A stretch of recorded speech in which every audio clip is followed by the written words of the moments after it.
इसके अंदर। तो सिंपली पहले मैंने क्या किया, मैंने पिछले पेज से ग्रिड व्यू को उठाया और इसमें डाला। उसके बाद उस ग्रिड व्यू के अंदर से मैंने जो करंटली सिलेक्टेड रो थी, यानी कि जिस रो के रिप्लाई को मैंने क्लिक किया था, उसके अंदर से मैंने लेबल 5 उठाया और लेबल 5 में बेसिकली यूज़र मैसेज पढ़ा हुआ था। तो अब अगर इसको मैं टेस्ट करके देखूं, फॉर एग्जांपल मैंने इस पे क्लिक किया रिप्लाई, तो मेरे पास ये दिस इज मलिक आ गया और ये बेसिकली यही वाला दिस इज मलिक। इस तरह अगर मैं इस पे क्लिक करता हूँ रिप्लाई, तो ये वैल्यू मेरे पास यहाँ पर आ गई। तो इसका एक बहुत बड़ा एडवांटेज ये हुआ कि हमें दोबारा यहाँ पर डेटाबेस को क्यूरी भेजने की ज़रूरत नहीं पेश आई। डायरेक्टली ग्रिड व्यू सी वैल्यू हमारे पास ट्रेवल कर कर यहाँ पर आती है। तो इसी तरह ये वैल्यू बेसिकली इसमें आनी चाहिए थी यूज़र मैसेज के अंदर, जो कि अनएडिटेबल है। तो हम इस वैल्यू को यहाँ से उठाकर यूज़र मैसेज में डाल लेते हैं। txt इसका हम चेक कर लेते हैं कि इसका नाम क्या है। इस फील्ड का नाम हमने कुछ भी नहीं रखा हुआ, इस फील्ड का नाम हम रख लेते हैं for example txt user message, और यहाँ पर हम इसको कॉल करवा देते हैं txt user message dot text. अब ये वैल्यू उस जगह आएगी जहाँ पे कि हमें एक्चुअली रिक्वायर्ड है। अब मैंने फॉर एग्जांपल इस पर क्लिक किया, मेरे पास ये वैल्यू यहाँ पर आ गई है। 2 में क्या आना चाहिए, 2 में ईमेल एड्रेस आना चाहिए जिसको कि हम ईमेल सेंड कर रहे हैं, और ये ईमेल एड्रेस भी पिछले पेज से ही आना चाहिए। तो उसके लिए हम गए reply.aspx पर और lbl2 के नाम से हमने ऑलरेडी एक लेवल बनाया हुआ है। तो बिल्कुल इसी तरीके से ही हमने उस वैल्यू को भी उठाना है। तो पहले जाके हमें पिछले पेज पे देखना पड़ेगा कि जिस कंट्रोल में वो वैल्यू पड़ी हुई है ईमेल की, उसका क्या नाम है, एडिट आइटम टेम्पलेट्स। यहाँ से ईमेल वाले को हमने क्लिक किया तो इसका नाम है लेबल 1। तो लेबल 1 के अंदर ये वैल्यू पड़ी हुई है। तो इसके लिए मैं गया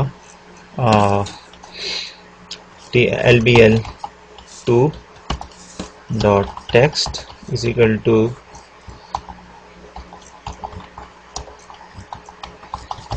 grid dot selected row dot find control, और यहाँ पर lebel1 डॉट txt लेबल 1, उसके बाद ब्रैकेट क्लोज डॉट टेक्स्ट आ गया। अगर इसको मैं दोबारा इस पेज पे आऊँ तो अब मेरे पास यहाँ पर ईमेल एड्रेस भी आ गया जिसको कि मैं एक्चुअली ईमेल सेंड करना चाह रहा हूँ। जो सब्जेक्ट है, सब्जेक्ट हम चाहें तो हम हैंड टाइप भी रख सकते हैं और हम चाहें तो हम सब्जेक्ट को ऑटो जनरेटेड भी कर सकते हैं। तो फॉर एग्जांपल हम सब्जेक्ट को ऑटो जनरेटेड कर देते हैं और इसको हम कर देते हैं txt सब्जेक्ट डॉट टेक्स्ट। इसमें हम वैल्यू डाल देते हैं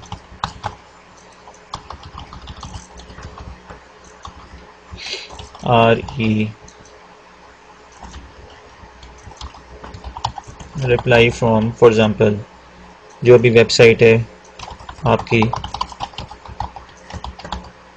या जो भी आप सब्जेक्ट रखना चाहते हैं आप यहाँ पे वो सब्जेक्ट रख सकते हैं। तो इस केस में जब आप इस पेज पे आएंगे तो अब ये सब्जेक्ट भी ऑलरेडी पॉपुलेट हो चुका है।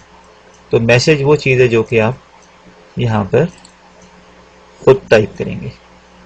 तो ये मैसेज बेसिकली आपका रिप्लाई मैसेज है।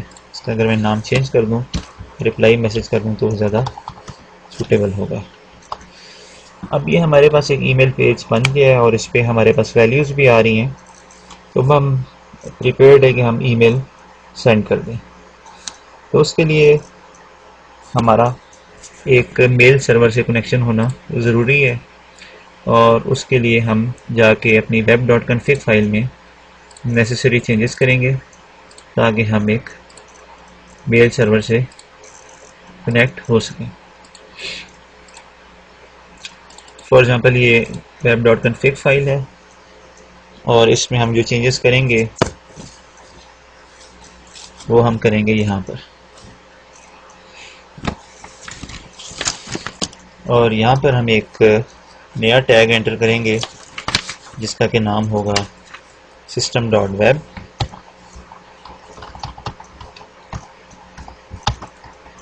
एक स्टार्टिंग और एंडिंग टैग एंटर हो गया। system.net इसका नाम होगा। system.net टैग, इसकी निशानी ये है कि हमने इसको config sections का टैग जहाँ पे क्लोज हो रहा है उसके फ़ौरन बाद हमने इस टैग को एंटर किया है। इस system.net टैग के अंदर हम एक टैग एंटर करेंगे मेल सेटिंग्स। ये भी स्टार्टिंग और एंडिंग टैग है, और उसके बाद हम इस मेल सेटिंग्स के अंदर एक टैग एंटर करेंगे SMTP। SMTP में हमने प्रॉपर्टी सेट की फ्रॉम में हम ईमेल एड्रेस डालेंगे जहाँ से वो वाला ईमेल एड्रेस जिससे कि हम यूज़र को रिप्लाई सेंड करना चाह रहे हैं। और इस SMTP के अंदर हम जो मज़ीद सेटिंग करेंगे वो हम करेंगे SMTP सर्वर की। इसमें हमने नेटवर्क के अंदर बाद हमने इसमें होस्ट स्पेसिफाई करना है। होस्ट के बाद हमने इसमें पोर्ट स्पेसिफाई करनी है। इसमें हमने यूज़र नेम स्पेसिफाई करना है और पासवर्ड स्पेसिफाई करना है उस ईमेल एड्रेस का जिससे कि हम यूज़र को ईमेल सेंड करना चाह रहे हैं। तो ये कुछ फील्ड्स हैं जो कि हम स्पेसिफाई करेंगे यूज़र को ईमेल सेंड करने के लिए, और ये फील्ड्स किस तरह पॉपुलेट होंगी ये हम चेक करेंगे अभी। उसके बाद जो नेक्स्ट स्टेप हमें रिक्वायर्ड है वो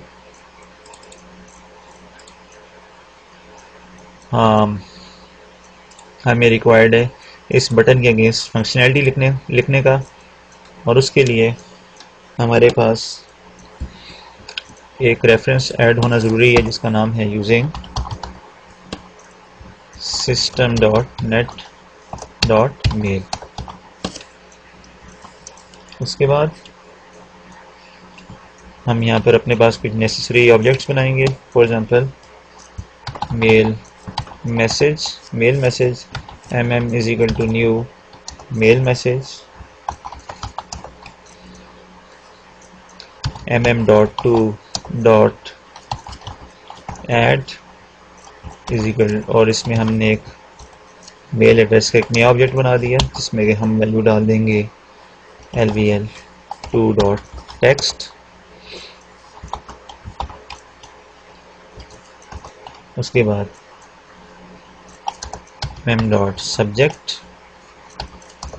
subject में हम जो भी हमारा सब्जेक्ट है उसकी वैल्यू डाल देंगे। उसके बाद mm.body, ये बेसिकली जो हमारा मैसेज है बॉडी का जो हम यूज़र को रिप्लाई सेंड करना चाह रहे हैं वो यहाँ पे आ जाएगा। और उसके बाद हम ये स्पेसिफाई कर सकते हैं कि क्या हम एक HTML इनेबल्ड ईमेल सेंड करें, mm.is_body_html is equal to true. हम एक HTML बेस्ड ईमेल सेंड करना चाह रहे हैं। उसके बाद mm.priority is equal to normal is equal to mail priority dot normal. हम एक नॉर्मल मेल प्रायोरिटी सेंड करना चाह रहे हैं। जब ये वैल्यूज हमने सेट कर ली उसके बाद हम बनाएंगे एक SMTP क्लाइंट का ऑब्जेक्ट, SMTP क्लाइंट क्लास का ऑब्जेक्ट हमने बना लिया is equal to new SMTP client, और इस SMTP क्लाइंट के अंदर हमने ऑलरेडी web.config में वैल्यूज सेट कर दी हैं, तो सिंपली इसको यूज़ करते हुए अब हम यहाँ से ईमेल को सेंड करेंगे, और साथ साथ हम एक्सेप्शन हैंडलिंग भी कर लेते हैं। अगर कोई एक्सेप्शन आती है तो वो हमें पता लग जाए। तो इस ट्राई के अंदर हम क्या यूज़ करेंगे, sc.send, और ये आ गया mm, और कैच के अंदर जो भी एक्सेप्शन आएगी वो हम रख देंगे। For example response dot right,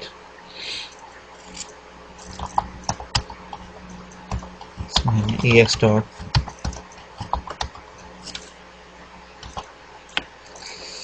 message कर दिया, और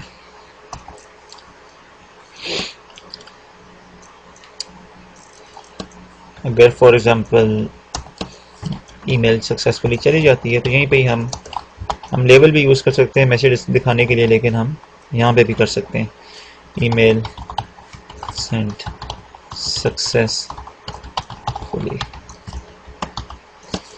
हमने ये कर दिया। तो ये हमें मिनिमम रिक्वायरमेंट है ASP.NET के थ्रू ईमेल सेंड करने की। अब हम ईमेल सेंड कर सकते हैं, लेकिन यहाँ पर एक प्रॉब्लम ये है कि जब तक हमारे पास एक मेल सर्वर नहीं होगा तब तक हम ईमेल सेंड नहीं कर सकते। और अगर अभी तक आपने वेब डोमेन परचेज नहीं किया तो इसका मतलब है कि आपके पास SMTP सेटिंग्स नहीं आई, तो उस केस में फिर आप अपना ईमेल सर्वर, अपना ईमेल कोड किस तरह टेस्ट करेंगे। तो उसके लिए हमारे पास कुछ फ्री ईमेल सर्वर्स अवेलेबल हैं जो कि हम अपने लोकल सिस्टम पे चला सकते हैं, और उन्हीं की सेटिंग्स हम अपनी इस फाइल में देके हम चेक कर सकते हैं कि ईमेल सेंड हो रही है कि नहीं हो रही। तो फॉर एग्जाम्पल एक फ्री मेल सर्वर है जिसका नाम है AGS मेल, और ये AGS मेल 1.37 MB साइज है इसका, और बहुत ही लाइट और काफ़ी यूज़फुल है। तो जब आपने डबल क्लिक किया तो यहाँ से आप इसका सेटअप चला सकते हैं। इसके बाद आपने इसको नेक्स्ट किया, जो भी डिफ़ॉल्ट सेटिंग्स हैं आपने जानी दी। Start installation, installation completed, finish. उसके बाद अब आपके पास ये इंस्टॉल होकर डेस्कटॉप पे आइकन आ गया है, और अगर आप देखें तो ये आपको नज़र आ रहा है। तो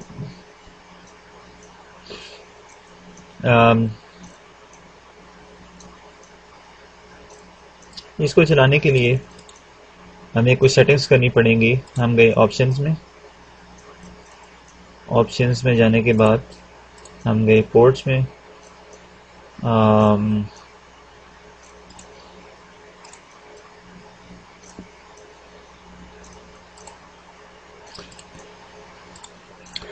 तो हम देख सकते हैं कि हमारे पास SMTP port 25, POP3 110, finger 79 and web interface 80। लेकिन यहाँ पे प्रॉब्लम ये है कि हमें एक एरर यहाँ पे आ रहा है कि error starting web server address already in use. इसका मतलब ये हुआ कि पोर्ट 80 ऑलरेडी इन यूज़ है, हमें ये पोर्ट चेंज करनी पड़ेगी। इसके लिए हम दोबारा ऑप्शंस में जाएंगे, और हम गए पोर्ट्स में। पोर्ट्स में जाके हमने इस पोर्ट को फॉर एग्जांपल 800 कर दिया और ओके कर दिया। सर्वर को हमने दोबारा स्टॉप किया और दोबारा स्टार्ट कर दिया।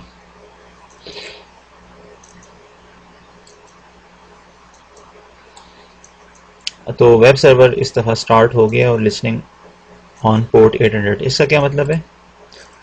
इसका मतलब ये है कि अगर मैं HTTP लोकल